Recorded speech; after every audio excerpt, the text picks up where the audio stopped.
Let me ask you a question. How important is purity in your pursuit of romance? If you look at American culture today in search of an answer to this question, the results are not very thrilling.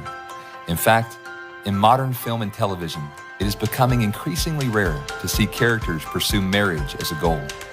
The Hollywood role models we see today are much more interested in promiscuity, and characters that are married are rarely shown remaining faithful to their spouse.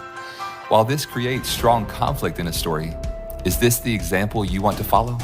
Is this what you want your mind to absorb? Our culture promotes being emotionally and intimately involved with many.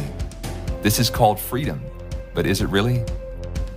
Statistics show that in 1900, the divorce rate was 7%. Since then, the divorce rate has risen at an alarming pace.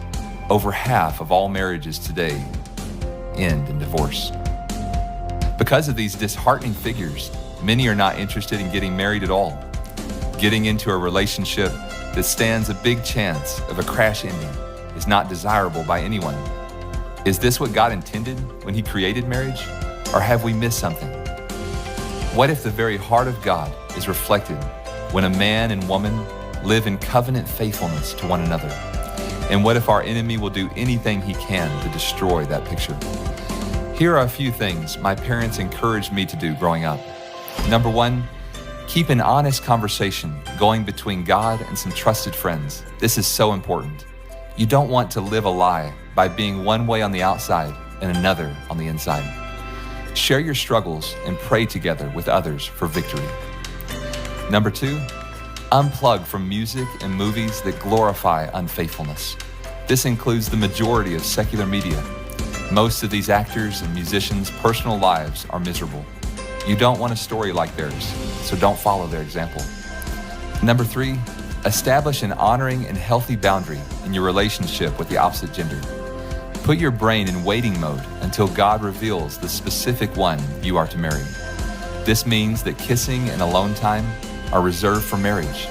By saving yourself for marriage, you are honoring your future spouse. This is the path I chose. Tally and I have now been married for 9 years. We have certainly had struggles to work through along the way, but I can honestly say that our love for one another is stronger now than ever. Jesus encourages us to build our house on the solid rock of His Word. The winds and waves of this world are pounding against purity of heart. But if you build on the right foundation, your house will stand. If your desire is to be pure, don't go with the status quo. It has failed. History proves it, the media proves it, and thousands of broken hearts declare it. It is time to find a better way, a way that values purity of heart. For as Jesus says, it is the pure in heart who will see God.